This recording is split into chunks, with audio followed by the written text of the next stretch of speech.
के बीच क्या रिलेशनशिप है? What is the relationship between philosophy and ethics? और पिछले टर्म पे हमने आपसे चर्चा किया था कि नॉलेज, उसके फॉर्म्स के बारे में आपने देखा कि, और फिलोसफी का जो सेंट्रल थीम है या जो सेंट्रल पॉइंट है वो कहीं ना कहीं नॉलेज है, और ज्ञान के आधार पे भी हम फिलोसफी के कई ब्रांचेज हमने डिसाइड कर सकते हैं, है ना। इस पर चर्चा हुआ था prairie knowledge, posterior knowledge, experience knowledge क्या है।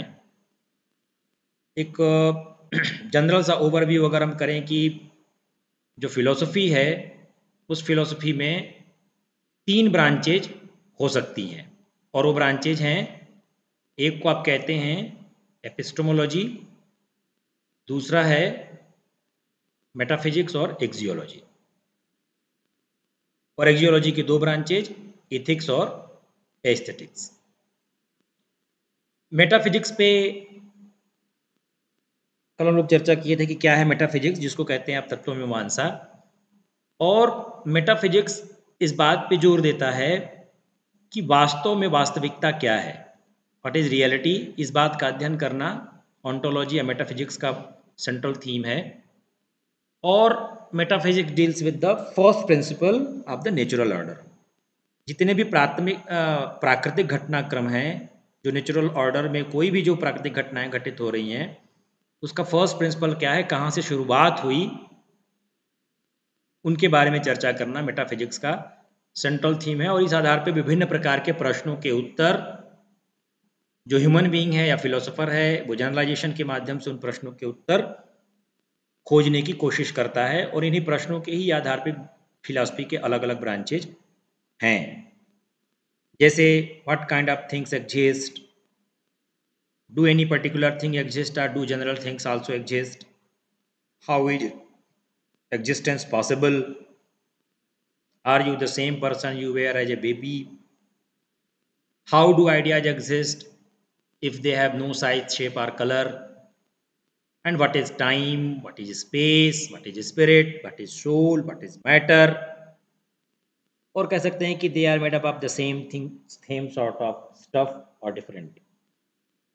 These are the primary concerns of metaphysical branch of philosophy। जो दर्शन है, दर्शन की शाखा के रूप में जो तत्वमीमांसा है, इन सारे विषयों पर अध्ययन करके ऐसे प्रश्नों के उत्तर जानने की कोशिश करता है। और दर्शन की भी अलग अलग शाखाएं हैं, और वो जो शाखाएं हैं उन शाखाओं के अंतर्गत आप तमाम डिसिप्लिन्स को रखते हैं, जिसमें आप प्रकृतिवाद, नेचुरलिज्म, आदर्शवाद, आइडियलिज्म, अस्तित्ववाद, एक्जिस्टेंशियलिज्म, प्रयोजनवाद या प्रैग्मेटिज्म, ऐसे बहुत सारे ब्रांचेज हैं फिलोसफी की, अलग अलग डिसिप्लिन्स हैं, जो डिसिप्लिन्स इन प्रश्नों के उत्तर अपने अलग अलग रेफरेंस में देता है। जो दर्शन आइडियलिज्म है, आदर्शवाद है, वो कहेगा कि जो अल्टीमेट रियलिटी है वो फिक्स है, वो बदलने वाली नहीं है। प्रयोजनवाद कहता है कि नहीं, समय काल परिस्थिति के हिसाब से रियलिटी भी चेंज होती है। तो अलग अलग फिलॉसफी की ब्रांचेज या अलग अलग फिलॉसफी के जो डिसिप्लिन्स हैं, जो उसके फिलोसोफर्स हैं, उनके हिसाब से उस डिसिप्लिन में मेटाफिजिक्स, एक्सियोलॉजी और जो एपिस्टेमोलॉजी है वो भी बदलते रहते हैं। उसका भी अपना एक अलग रूप आपको दिखता है। तो ये तो बात हुई मेटाफिजिक्स की, सॉरी, हाँ, मेटाफिजिक्स की ये बातें हैं। दूसरी बात, जो दूसरी ब्रांच है, मैंने आपसे बात किया था एपिस्टेमोलॉजी की, जिसको आप ज्ञान मीमांसा कहते हैं। एपिस्टेम मतलब ज्ञान, ज्ञान का अध्ययन करना। और एपिस्टेमोलॉजी जो है, ये इसका सेंट्रल थीम जो है वो नॉलेज है। जो भी हमने ज्ञान के पिछले टर्म पे आपसे चर्चा किया था कि ज्ञान क्या है, वो चाहे एप्रेरी नॉलेज हो, पोस्टरी नॉलेज हो या एक्सपीरियंस नॉलेज हो, जितने भी ब्रांच आपने डिविजन्स देखे थे नॉलेज की, उन सब की स्टडी करना। और फिर वही अलग अलग जो डिसिप्लिन्स हैं, नेचुरलिज्म, प्रैग्मेटिज्म, आइडियलिज्म, एक्जिस्टेंशियलिज्म, तमाम जो आप ब्रांचेज जानते हैं, ये दर्शन की एपिस्टेमोलॉजी ज्ञान को केंद्र में रख के ज्ञान क्या है, ऐसे प्रश्नों के उत्तर एपिस्टेमोलॉजी में मिलते हैं। और इस आधार पर वह ज्ञान की प्रकृति कैसी है, ज्ञान का क्षेत्र विस्तार कितना है, कहां तक ज्ञान सीमित है, और ह्यूमन बीइंग्स इस ज्ञान को कैसे प्राप्त कर सकते हैं। ये जो विषय वस्तु है, इन सारे प्रश्नों के जो उत्तर हैं वो हमें एपिस्टेमोलॉजी से मिलता है या ज्ञान मीमांसा से मिलता है। और ज्ञान मीमांसा ही ज्ञान का उद्भव कैसे हुआ, ज्ञान की संरचना क्या है, ज्ञान को हम किन विधियों से प्राप्त कर सकते हैं, ज्ञान किन किन चीजों से मिलकर के बना है, इन सारे रेफरेंस में एपिस्टेमोलॉजी का क्षेत्र विस्तार ज्ञान के पहलुओं पर अध्ययन करना है। और ज्ञान के विविध पहलू, चाहे आप इंडियन ट्रेडिशन में, जैसे कल हमने आपसे बात किया था कि इंडियन ट्रेडिशन में प्रमा ज्ञान और अप्रमा ज्ञान, उन दोनों ही प्रकार के ज्ञान को कैसे प्राप्त किया जाएगा, ज्ञान प्राप्त करने की कौन सी विधियां हैं, क्या साधन है, क्या साध्य है, इन सारे विषयों का, इन सारे प्रश्नों के उत्तर हमको एपिस्टेमोलॉजी में मिलता है। जैसे यदि ये कहा जाए कि द अर्थ इज राउंड, एक ज्ञान, अगर एक छोटा सा, अगर एक ज्ञान की बात करें या एक नॉलेज की बात करें, तो आप जानते हैं कि हम छोटी क्लासेस में विद्यार्थियों से कहते हैं कि पृथ्वी गोल है ना, द अर्थ इज राउंड। लेकिन हम जब ज्ञान की बात करते हैं, अगर हम राउंड की बात कर रहे हैं, तो जो सत्य है it depends upon the contest. Epistemology कहता है कि सत्य जो है वो किसी संदर्भ में बात किया जाएगा। हो सकता है किसी एक संदर्भ में सत्य कुछ और हो, दूसरे संदर्भ में सत्य बदल जाए। तो हम कहते हैं कि अर्थ राउंड है, गोल है, लेकिन कुछ लोगों का मानना है कि the earth is spherical, it is not round, ये स्फेरिकल है। लेकिन कुछ लोग कहते हैं, जियोग्राफी वाले बात करेंगे तो वो कहेंगे कि नहीं, पृथ्वी जो है वो स्फेरॉइड है, एकदम से पूरी तरह से स्फेरिकल नहीं है, वो स्फेरॉइड है। जो दोनों ध्रुव हैं, जो पोल हैं, उन दोनों पोल पे थोड़ी सी चपटी है, फ्लैट है। Therefore the earth is an oblate spheroid. तो आप उसको गोल भी कह रहे हैं, उसको आप स्फेरिकल भी कह रहे हैं, स्फेरॉइड भी कह रहे हैं। और यदि विशुद्ध जियोग्राफी की आप बात करें कि पृथ्वी की संरचना कैसी है, तो भूगोल वाले या जियोग्राफी वाले कहेंगे पृथ्वी का जो आकार है वो पृथ्वी का आकार न तो राउंड है, न स्फेरिकल है, न स्फेरॉइड है। पृथ्वी का आकार पृथिव्याकार है, अर्थात पृथ्वी जैसी है वैसा पृथ्वी कुछ नहीं, पृथ्वी पृथ्वी की तरीके है, ये वो एक्सप्लेनेशन देते हैं। या कोई गोला नहीं है, या कोई स्फेरिकल स्ट्रक्चर नहीं है, कोई स्फेरॉइडल नहीं है, फ्लैट एंड पे चपटे की बात करते हैं। तो पृथ्वी जो है वो पृथ्वी पृथिव्याकार है। Prithvi is in the form of, या earth is in the form of earth. तो अगर आप राउंड कह रहे हैं, स्फेरिकल कह रहे हैं, स्फेरॉइडल कह रहे हैं, तो फिर जो इतने बड़े बड़े हिमालय की ऊंची ऊंची चोटियां हैं, एवरेस्ट को कहते हैं कि सबसे बड़ा, सबसे ऊंची चोटी हिमालय की है, फिर उसका क्या? या प्रशांत महासागर में जो मैरियाना ट्रेंच है, सबसे गहरा स्थान, फिर उसका क्या? अगर स्फेरिकल की आप बात करेंगे, गेंद की तरीके, या स्फेरॉइडल अगर स्ट्रक्चर उसका, तो फिर ये हिमालय की एवरेस्ट की चोटी और मैरियाना ट्रेंच का क्या? फिर तो ये बात गलत हो गई। फिर तो आप उसको राउंड नहीं कह सकते, स्फेरिकल नहीं कह सकते, स्फेरॉइडल नहीं कह सकते।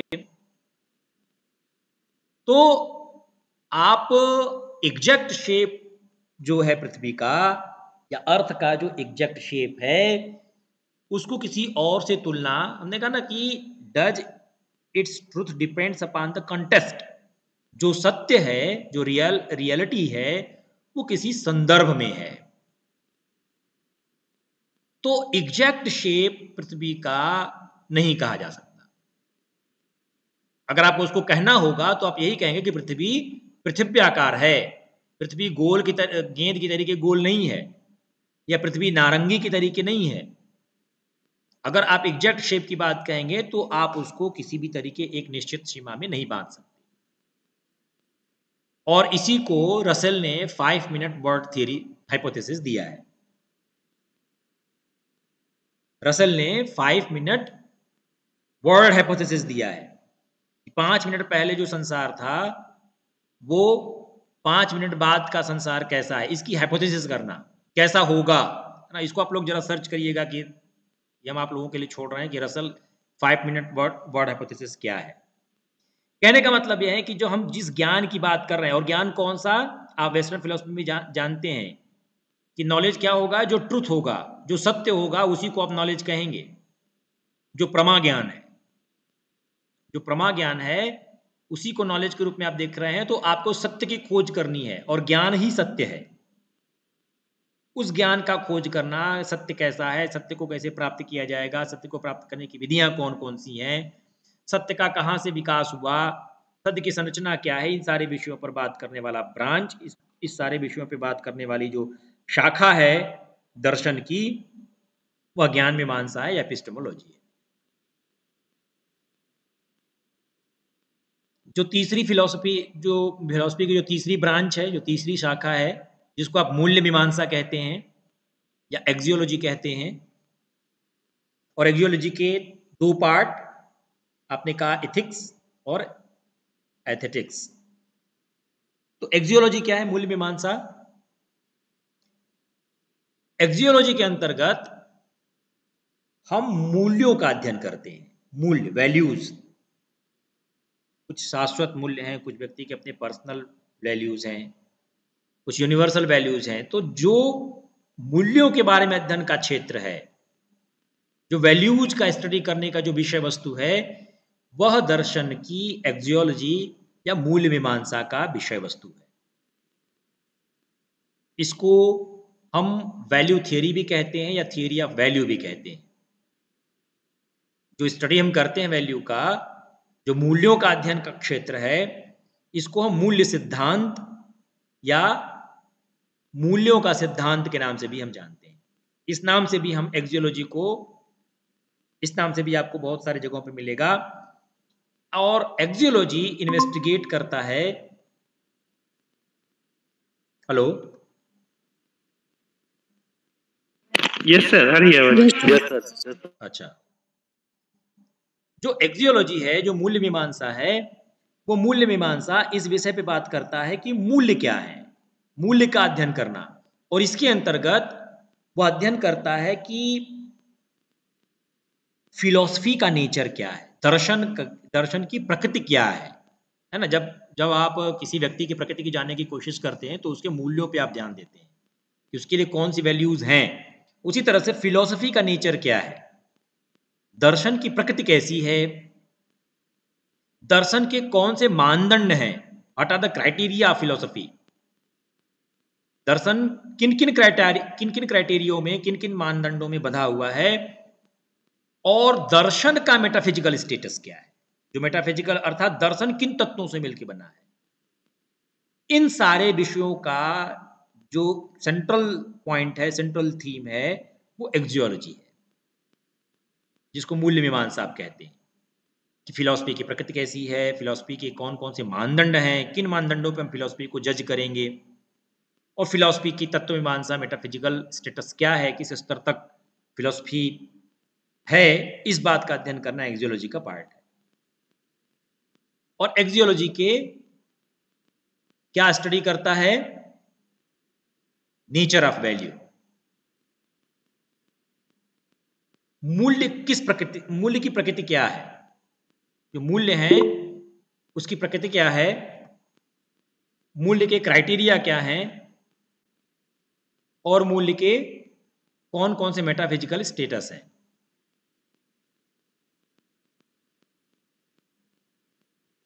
आप लोगों को आवाज आ रही है मेरी? Yes sir. अपना सर माइक बीच में जा रही है। तो एक्सियोलॉजी या मूल्य मीमांसा इन तीन पक्षों पे बात करती है, nature of value, criteria of value and status of value. Nature of value के अंदर कह सकते हैं कि value a fulfillment of desire, a pleasure, or a preference, a behavioral disposition, or simply a human interest of some kind. आपका जिस विषय में रुचि है, जो आपकी इच्छा है, जो आपका पसंद है, जिसमें आपको खुशी महसूस होती है। भाई हर व्यक्ति के लिए मूल्य अलग अलग, किसी को किसी काम में खुशी मिलेगी, प्लेजर मिलेगा, किसी चीज़ की इच्छा हो सकती है। तो कुल मिलाकर के आप ये कहिए कि व्यक्ति के अपने इंटरेस्ट, उसकी अपनी रुचियां किन क्षेत्रों में है और वो कैसे उन क्षेत्रों में व्यवहार करता है। व्यवहारिक रूप से किन चीज़ों को वो पसंद करता है, किन चीज़ों में उसे खुशी प्राप्त होती है। वैल्यूज़ के भी वो अपने प्रेफरेंसेस डिसाइड करता है कि मेरे लिए सबसे मूल्यवान वस्तु ये है, फिर उसके मूल्यवान वस्तु ये है। जैसे किसी पैसे के मूल्य की बात कहें तो 1000 का जो रुपया है या 500 का नोट 2000 के नोट से नीचे है। 2000 का नोट सबसे बड़ा उसका मूल्य है। उसी तरह से व्यक्ति के अपने अपने इंटरेस्ट, उसकी अपनी रुचियां, जिस किसी भी चीज़ के प्रति, किसी चीज़ को देखने के प्रति उसके मूल्य अलग प्रकार के हो सकते हैं, उनकी अपनी इच्छाएं हो सकती हैं, उनके अपने पसंद हो सकते हैं, उनके अपने प्रेफरेंसेस हो सकते हैं। तो वो सारी चीज़ें नेचर ऑफ वैल्यू में एक्सियोलॉजी इसकी स्टडी करता है कि मूल्य का प्रकृति कैसी है, मूल्य किस प्रकार का है। और दूसरा है क्राइटेरिया ऑफ वैल्यू कि there is no accounting for taste. यदि आपसे कहा जाए कि मान लीजिए आप कोई मीठा खा रहे हैं या कोई नमकीन खा रहे हैं, आपसे पूछा जाए कि कितना मीठा है ये, तो स्वाद का कोई अकाउंटिंग नहीं है। आप ये नहीं कहेंगे कि जो बर्फी है वो 1 किलो मीठी है या 5 किलो मीठी है, या गुलाब जामुन है वो 10 किलो मीठा है या 5 ग्राम मीठा है। इस तरह के इसके टेस्ट का कोई अकाउंटिंग नहीं है। टेस्ट की कोई, उसको किसी आप मात्रक के रूप में व्यक्त नहीं कर सकते। उसका जो क्राइटेरिया हम अगर कहें तो मूल्य की क्राइटेरिया का स्टडी करना, कि आपने कहा कि there is no accounting for taste and do objective standards apply. क्या इस पे आप ऑब्जेक्टिव तरीके से कोई स्टैंडर्ड अप्लाई कर सकते हैं? इन चीज़ों का स्टडी करना कि कितना मीठा है, या कोई बहुत तीखा सब्जी किसी का है तो कहेगा कितना तीखा है। ये कहेंगे कि बहुत तीखा है या कम तीखा है, लेकिन उसकी कोई काउंटिंग नहीं है। तो एक्सियोलॉजी के अंतर्गत वैल्यू के क्राइटेरिया का अध्ययन करना कि वैल्यू किस हद तक आप किसी पसंद को, डिजायर को, प्लीजर को, प्रेफरेंस को किन मानदंडों पे आप व्यवस्थित करते हैं, वो मानदंड क्या होने चाहिए। ये मूल्य मीमांसा की विषय वस्तु। और स्टेटस ऑफ वैल्यू कि how are values related to scientific facts. जो हम चीजों को वैल्यू प्रदान कर रहे हैं, जो हमारे समाज में जो मूल्य हैं, वो वैज्ञानिक तथ्यों के साथ किस प्रकार से रिलेट होते हैं। हम तमाम तरह के वैल्यूज की बात करते हैं सोसाइटी में, तो वो सारे जो सामाजिक मूल्य हैं या जो सार्वभौमिक मूल्य हैं या व्यक्ति के अपने जो व्यक्तिगत मूल्य भी हैं, उसका वैज्ञानिक दृष्टिकोण से या वैज्ञानिक रूप से वो कहां तक रिलेट कर रहा है, किन हद तक, कहां तक वो वैज्ञानिकता से संबंधित है, इस बात का अध्ययन करना, उसका स्टेटस निर्धारित करना। क्योंकि हर चीज को आप साइंटिफिक विज्ञान के कसौटी पे कसने की कोशिश करते हैं, फिर उसके स्तर को आप निर्धारित करते हैं। तो उस स्टेटस को निर्धारित करने के लिए आप साइंटिफिक फैक्ट्स के आधार पे वैल्यूज को रिलेट करते हैं। And what ultimate worth do human values have. वो अल्टीमेट, वो लिमिट कौन सी है जहां तक आप मूल्यों को कह सकते हैं कि हम यहां तक हम मूल्य प्राप्त कर सकते हैं, ये हमारा अंतिम सीमा है। इसके आगे हम किसी मूल्य को नहीं रख सकते, या इसके आगे कोई मूल्य नहीं हो सकता। ये मूल्य का एकदम अंतिम पक्ष है, एकदम लिमिट है यहां तक। तो वो लिमिट क्या है? हम मूल्यों की तो बात कर रहे हैं, सामाजिक मूल्यों की, सार्वभौमिक मूल्यों की, व्यक्तिगत मूल्यों की। वो अल्टीमेट सीमा क्या है, वो लिमिट कौन सी होगी मूल्यों की? इन चीजों, ये सारे जो एस्पेक्ट्स हैं, ये सारे जो पक्ष हैं, ये एक्सियोलॉजी के अंतर्गत आते हैं। ये सारे मूल्य मीमांसा के अध्ययन के क्षेत्र हैं। Nature of value, criteria of value, status of value. अब जो एक्सियोलॉजी है, इस एक्सियोलॉजी के दो पार्ट्स, एक है एथिक्स और दूसरा है एस्थेटिक्स। एथिक्स को हिंदी में कहते हैं नीति शास्त्र, और दूसरा है एस्थेटिक्स, जिसको हिंदी में कहते हैं सौंदर्य शास्त्र। आपकी जितनी भी लिटरेचर है, भाषा है, साहित्य है ना, आर्ट्स है, म्यूजिक है, ये सारे सौंदर्य की विषय वस्तु है। तो जहां पर सौंदर्य अनुभूति की बात होती है वहां पे एस्थेटिक्स की बात करते हैं, और जहां पे नीति की बात होती है, किसी कोड ऑफ कंडक्ट की बात होती है, वो इथिक्स के अंतर्गत आता है। अच्छा, एक और एथिक्स से ही मिलता जुलता जो मीनिंग है, एक मोरलिटी की भी बात करते हैं, मोरल। कुछ को कहते हैं कि ये एथिकल नहीं है या ये मोरल नहीं है। Then what is the difference between ethics and morality? कोई बताएगा? इथिक्स में और मोरलिटी में क्या अंतर है, या दोनों एक ही है? क्या समझते हैं आप लोग? What is ethic and what is morality?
Hello,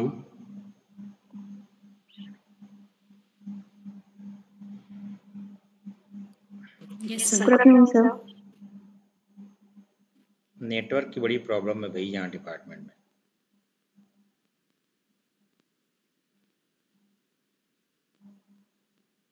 Sir, as you can see,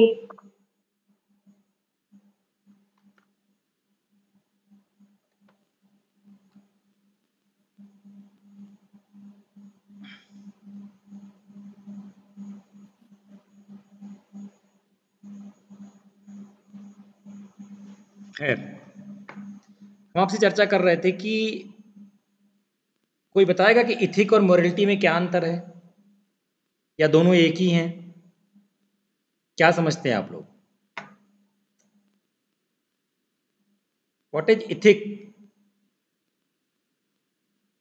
दो ब्रांचेज हमने बताए कि मूल्य मीमांसा के दो शाखाएं हैं। एक शाखा है नीति शास्त्र जिसे आप कहते हैं, दूसरा है सौंदर्य शास्त्र। लेकिन इथिक्स से ही एक मिलता जुलता सेम मीनिंग का, उसी के साथ मिलता जुलता समानार्थी शब्द कह लीजिए, जिसके अर्थ भी हम एक ही साथ लगाते हैं, जिसको आप मोरलिटी कहते हैं। What is ethics and what is morality? Anybody? Chat box में लिखिए। सर, हाँ बोलिए। मोरालिटी इंडिविजुअल की होती है। अगर हम किसी चीज को सही या गलत मानते हैं तो वो मोरालिटी होती है, और एथिक्स होता है जो यूनिवर्सल होती हैं। कुछ कोड्स और कंडक्ट यूनिवर्सल होते हैं जिनको हमें फॉलो करना ही पड़ता है, वो हमारे मानने या ना मानने से नहीं होती। अच्छा, और कोई? और कोई लोग? चलिए, सही बताया रचना ने। थोड़ी बातें इसमें हम लोग इस पे भी करेंगे कि क्या ठीक है मोरलिटी कहीं ना कहीं हमारे अपने व्यक्तिगत या पर्सनल, हमारे अपने विचार से है ना। एक डिफरेंस देखते हैं कि क्या दोनों में डिफरेंस है। दोनों का ही हम समान अर्थों में प्रयोग करते हैं, लेकिन जो इथिक्स है यह किसी प्रोफेशन या आपके वर्क प्लेस से संबंधित है। It is connected with activities of organisations and professional code of conduct. जैसे कोई एक टीचर है, कोई टीचिंग प्रोफेशन में है, या कोई एक डॉक्टर है, या कोई एक एडमिनिस्ट्रेटर है, तो वो जिस प्रोफेशन में जो गतिविधियां, उस प्रोफेशन में रहने की वजह से जो गतिविधियां करेंगी, जो इसके लिए कोई कोड ऑफ कंडक्ट निर्धारित किए गए हैं कि इस प्रोफेशन में यदि आप हैं तो आपके इस प्रोफेशन से ये चीजें एक्सपेक्ट की जाती हैं, आप इन चीजों को कर सकते हैं। जैसे कहते हैं medical and business ethics. Medical के कुछ अपने एथिक्स हैं, टीचर्स के अपने कुछ एथिक्स हैं, बिजनेस के कुछ अपने एथिक्स हैं, लॉ के कुछ अपने एथिक्स हैं, जहाँ पे आप कोर्ट्स की बात करते हैं।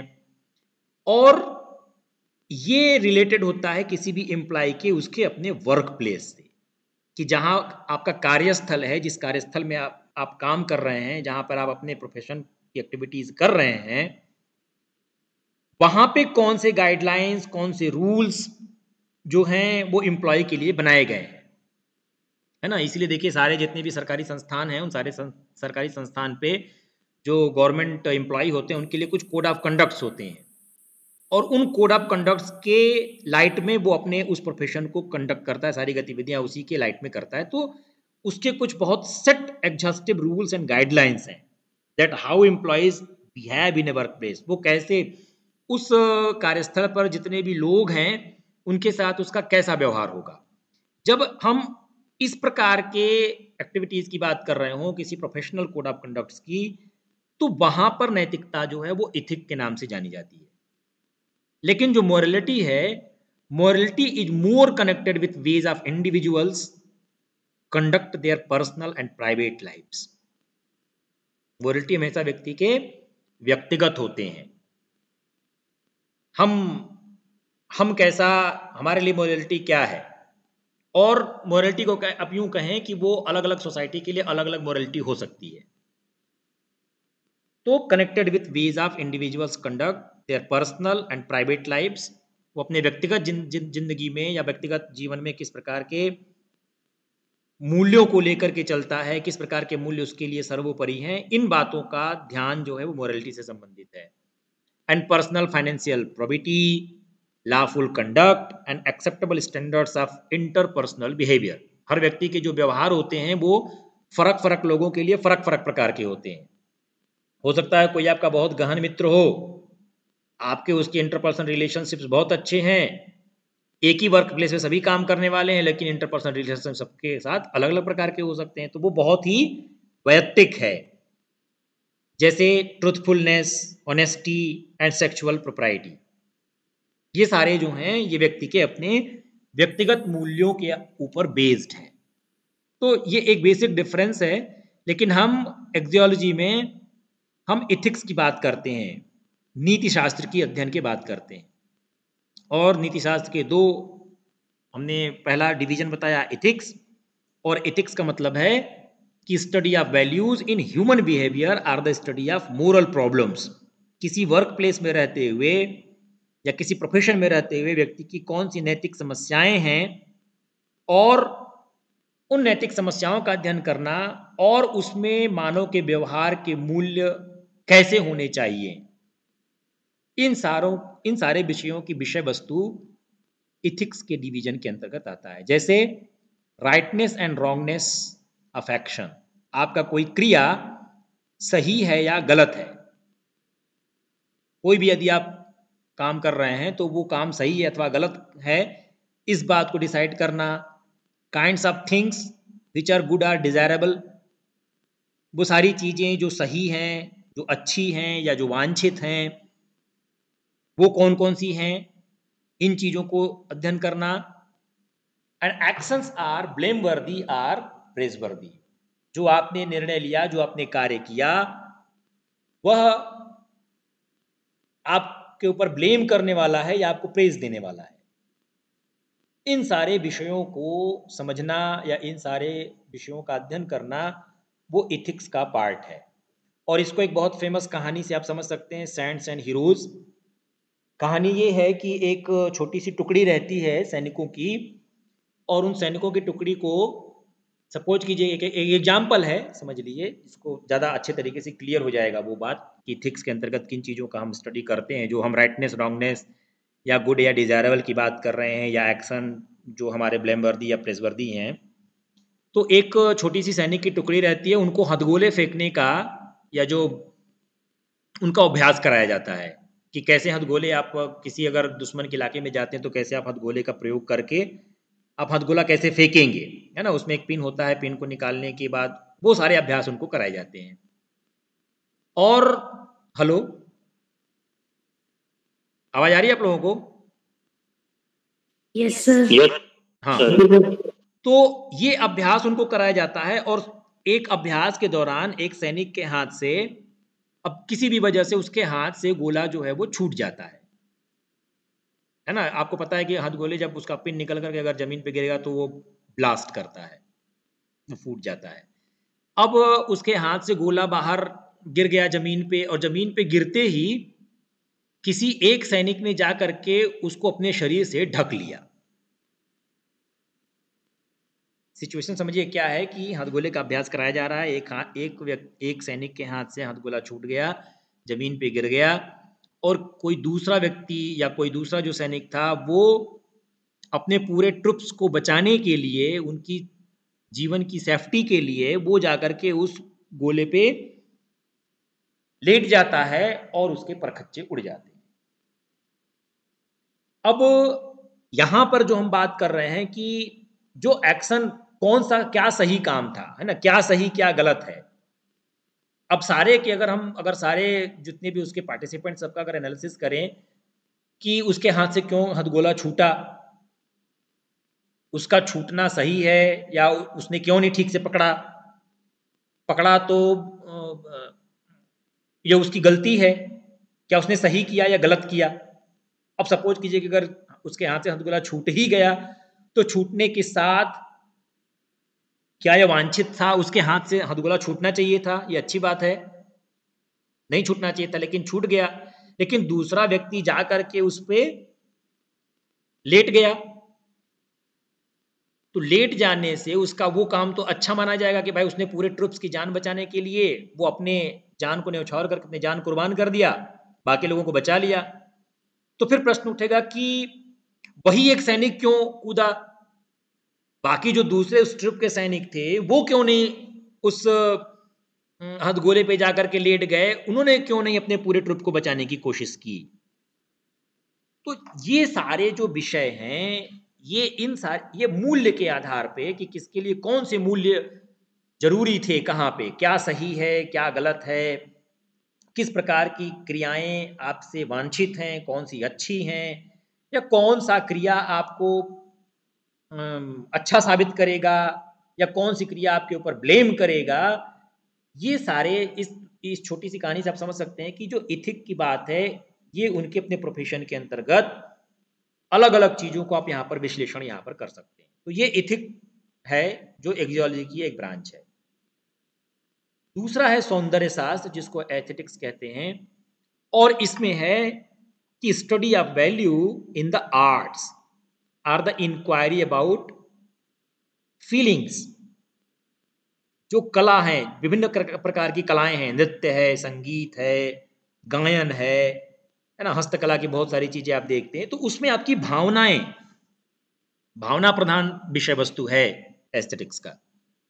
और जजमेंट्स या कोई भी standards of beauty and related concepts, ये सारे जो सौंदर्य से संबंधित, सुंदरता से संबंधित का, सुंदरता का क्या पैमाना होना चाहिए, कितना कोई चीज कितना सुंदर है, या जजमेंट जो आपके हैं, जो निर्णय या आपकी किसी चीज के प्रति भावना जो है वो किस प्रकार की है, इन चीजों की इंक्वायरी करना। किसी ने कोई चित्र बनाया, कोई पेंटिंग बनाई, उससे उस पेंटिंग से क्या उस समय उसकी क्या भावनाएं थी, और आपको वो पेंटिंग देख करके कैसी भावना उत्पन्न हुई है, उसकी सौंदर्य को आप कैसे अनुभूत कर रहे हैं, ये सारे विषय वस्तु सौंदर्य शास्त्र के अंतर्गत है। And philosophy of art is concern with judgement of sense, taste and emotion. आपकी संवेदनाओं से संबंधित दर्शन का वह पक्ष जो संवेदना प्रधान है, जिसमें आप 3 तरह के डोमेन रखते हैं एजुकेशन के, और एक डोमेन उसमें होता है अफेक्शन डोमेन या अफेक्टिव डोमेन। 3 डोमेन है, कॉग्निटिव डोमेन, अफेक्टिव डोमेन और साइकोमोटर डोमेन। तो जो अफेक्टिव डोमेन है, जिसको आप भाव प्रधान पक्ष कहते हैं, जो हृदय से संबंधित है, आपके हार्ट से,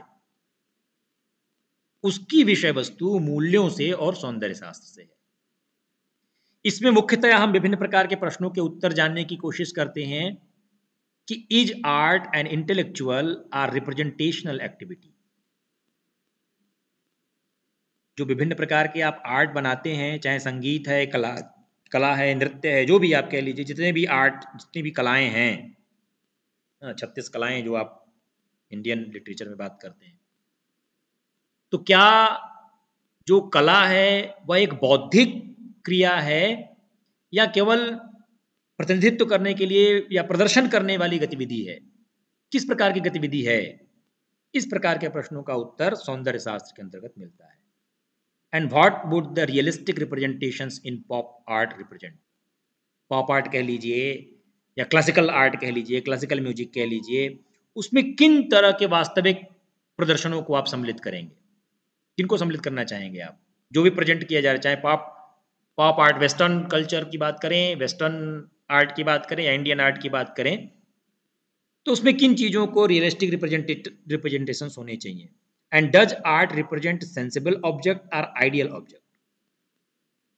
जो हम आर्ट के माध्यम से या कला के माध्यम से जिन चीज़ों को हम व्यक्त करना चाह रहे हैं, प्रदर्शित करना चाह रहे हैं, वो क्या हमारे अपने इमोशंस से रिलेटेड हैं, सेंसिबल ऑब्जेक्ट्स हैं, फीलिंग से रिलेटेड है, हार्ट से संबंधित है, या केवल विचार आपके दिमाग में आया, मन मस्तिष्क में आपके विचार आया, उस विचार को व्यक्त करने वाला ऑब्जेक्ट के तरीके वो दिखाई दे रहा है। इन प्रश्नों का उत्तर प्राप्त करना। Is artistic value objective. क्या कलात्मक मूल्य जो है वो वस्तुनिष्ठ है, और वस्तुनिष्ठता का मतलब आप समझ रहे हैं, किसी की पेंटिंग को देख करके उसकी वैल्यू का निर्धारण करना, उसके मूल्य का निर्धारण करना हर व्यक्ति के ऊपर अपने अलग अलग प्रकार के हो सकते हैं। तो कहाँ तक किसी भी कला को आप ऑब्जेक्टिव बना सकते हैं, वस्तुनिष्ठ कहाँ तक बना सकते हैं, जिसमें आपके व्यक्तिगत विचार, धारणाएं, आपके दृष्टिकोण उसके परिणाम को प्रभावित न करें, सब लोग एक ही तरीके से उसकी वैल्यूज को जज करें, वो कैसे होगा? वो सौंदर्य शास्त्र में कैसे हम ये कर सकते हैं कि आर्टिस्टिक वैल्यूज ऑब्जेक्टिव है या नहीं है, इस चीज को निर्धारित करना। Are there standards of taste, क्या स्वाद का कोई एक मानक है? स्वाद का मानक क्या होना चाहिए? तो फिलॉसफी में इन विषयों के साथ is there a clear distinction between art and reality, क्या कला में और वास्तविकता में बहुत क्लियर कट अंतर है? तो ये जो विषय वस्तु है ये एक्जियोलॉजी के अंतर्गत दो पक्षों में, एथिक में और एस्थेटिक में आप इसको डेवलप करते हैं। और इन तीनों ही पक्षों का अध्ययन करने वाले जो फिलॉसफी के अंतर्गत चाहे मेटाफिजिक्स हो, एपिस्टेमोलॉजी हो, एक्जियोलॉजी हो, तो हम लोग कल से चर्चा कर रहे हैं, तो ये सेंट्रल थीम जो इस पे विचार करता है, जो इन प्रश्नों के उत्तर ढूंढने की कोशिश करता है, उनको हम फिलोसोफर कहते हैं या दार्शनिक कहते हैं। And different societies have different mythologies and conflict with each other. Even not even society, यदि आप दर्शन की अलग अलग शाखाओं पे भी अगर आप देखें, या दर्शन के जो अलग अलग अनुशासन हैं जिसमें आप प्रकृतिवाद, प्रयोजनवाद, आदर्शवाद, अस्तित्ववाद, बहुत सारे बात को आप जानते हैं, उसको भी अगर आप स्टडी करें तो उनके आपस में भी ढेर सारे कॉन्फ्लिक्ट्स हैं, उसमें भी द्वंद्व है। और हर सोसाइटी के तो अपने अपने अलग अलग विभिन्न प्रकार की जो अपनी थियरीज है ही हैं, उनके तो अपने द्वंद्व है ही हैं, सब एक दूसरे के कहीं ना कहीं द्वंद्व उत्पन्न करते हैं। And natural philosophers coherent base to explain the natural world and its processes. जो प्राकृतिक दार्शनिक हैं, जो प्रकृति के ऊपर पूरा दृष्टिपात करते हैं, प्राकृतिक घटनाक्रमों पर, नेचुरल ऑर्डर में होने वाले फेनोमेना की स्टडी करते हैं, वो इस प्राकृतिक संसार को एक्सप्लेन करने की, उसकी प्रक्रियाओं को समझने की, उसकी व्याख्या करने की कोशिश करते हैं, जो नेचुरल फिलोसोफर्स हैं। लेकिन different philosophers concern with asking and answering different questions. और इस प्राकृतिक दुनिया को, इस प्राकृतिक संसार को समझने के लिए जो दार्शनिक हैं, जो अपने अलग अलग दृष्टिकोण से इसकी प्रक्रियाओं की व्याख्या प्रस्तुत करते हैं, वो भी इससे संबंधित विभिन्न प्रकार के प्रश्नों के उत्तर और उन उत्तरों के अलग अलग एक्सप्लेनेशंस प्रस्तुत करते हैं। आप अगर पढ़िए तमाम जो, अगर आप वेस्टर्न फिलोसफर्स की बात करें तो उसमें प्लेटो, अरस्तु या सुकरात की अगर पढ़िए, तो कहीं ना कहीं उनकी अपनी अपनी विचारधाराएं, उनके अलग अलग शाखाएं उन्होंने ज्ञान की निकाली हैं या फिलोसफी की निकाली हैं। And questions change through the centuries. और जैसे जैसे समय व्यतीत हुआ, हम अपने ऋषि मुनियों को भी ले लीजिए भारतवर्ष में, तो जैसे जैसे समय व्यतीत हुआ वैसे वैसे उनके प्रश्नों की प्रकृति भी चेंज हुई। जो जानने की कोशिश, जो रियल वर्ल्ड को, नेचुरल वर्ल्ड को जो जानने की कोशिश की जा रही थी, उससे संबंधित प्रश्नों के प्रकार, प्रश्नों के रूप भी परिवर्तित हुए। और इसमें आप कह सकते हैं कि वाई आर वी हियर, हम यहां क्यों हैं, हम इस पृथ्वी पे क्यों जन्म लिए, हमारा आने का क्या मतलब है, हम क्यों आए यहां, how was the world created, यह संसार कैसे सृजित हुआ, कैसे बना ये संसार कैसे बना। और फिर आप बात करते हैं, जब आप साइंस में पढ़ते हैं, स्टेनले मिलर का प्रयोग, कोएसर बेड्स की बात करते हैं, एक्सपेरिमेंट करके स्टेनले मिलर ने प्रूव किया कि कोएसर बेड्स बने, पहली जीवन बना। तो कैसे ये प्रादुर्भाव हुआ? फिर आप कहते हैं जीवात, जीवोत्पत्ति के बहुत सारे सिद्धांत कहते हैं। कुछ लोग कहते हैं कि कॉस्मोलॉजी में जैसे ये संसार था ऐसे ही था, इसको किसी ने सृजित नहीं किया, ये सच ऐसे ही है, लेकिन किसी तरह तो बना होगा। तो इन प्रश्नों का उत्तर देना कि how was the world created, ये संसार कैसे बना, how should society be organised, ये विभिन्न प्रकार के समाज, जिसमें आप तमाम तरह के बंद समाज, खुले समाज, ये जो सोसाइटी की बात करते हैं, ये कैसे संगठित हुए? इसके पीछे क्या कारण था? किस प्रकार से आपस में लोग जुड़ गए? And how ought we to live? हम क्यों जीवित हैं? कैसे जीवित हैं? इसके पीछे क्या कारण है? And what is right and wrong? और बहुत सारे ऐसे प्रश्न, मृत्यु क्यों होती है? हम मरने के बाद कहाँ जाते हैं? आत्मा क्या है? परमात्मा क्या है? जब इंडियन फिलॉसफी में बात करेंगे तो क्या सही है, क्या गलत है? ऐसे बहुत सारे प्रश्नों के जो उत्तर हैं, बहुत सारे प्रश्न शताब्दियों तक बने रहे, उसके प्रश्न खोजने की कोशिश की जाती रही और प्रश्नों के प्रकार भी बदलते रहे। तो फिलोसफर्स का जो काम है वो अलग अलग समय में विभिन्न प्रकार के सोच के आधार पे, विभिन्न प्रकार की विचार के आधार पे उन्होंने प्रश्नों को इजाद किया, प्रश्नों के उत्तर ढूंढने की कोशिश की और प्रश्नों के नेचर भी समय समय के साथ बदलते रहे, जिसमें कुछ फेमस फिलोसोफर्स हुए हैं। इनको आप सर्च करिएगा, क्या क्या इनकी गतिविधियां या क्या क्या इन्होंने कंट्रीब्यूशन किए हैं। जैसे कार्ल मार्क्स है ना, इनकी भी कॉन्फ्लिक्ट थियरी आप लोगों ने पढ़ा होगा। कार्ल मार्क्स का सिद्धांत, जिसमें वो बुर्जुआ वर्ग और सर्वहारा वर्ग की बात करते हैं, तो इनका एक अलग कॉन्फ्लिक्ट थियरी है। इकोनॉमी को लेकर के बेस कार्ल मार्क्स की थियरी है। उसी तरह से अगस्तीन है, सेंट अगस्तीन, ये भी एक फिलोसफर हुए हैं। रेने डेस्कार्टे हैं, लुडिंग विटगेंस्टीन हैं, मार्टिन हिडेगर हैं, जॉन लॉक हैं, जॉर्ज बर्कले हैं, जॉन डीवी हैं, थॉमस एक्विनास हैं, बुर्च स्पिनोजा हैं, जॉन स्टुअर्ट मिल हैं और इमैनुअल कैंट है।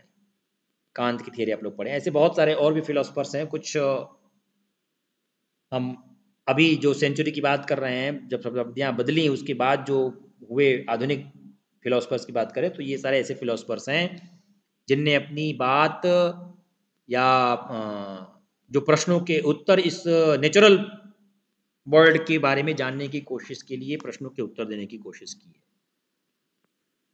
ये कुछ इसके रेफरेंसेस हैं, यहाँ से आप इससे संबंध में और स्टडी कर सकते हैं। अब आप लोगों को इससे संबंधित कोई प्रश्न हो तो हम लोग चर्चा कर सकते हैं। Thank you. बोलिए।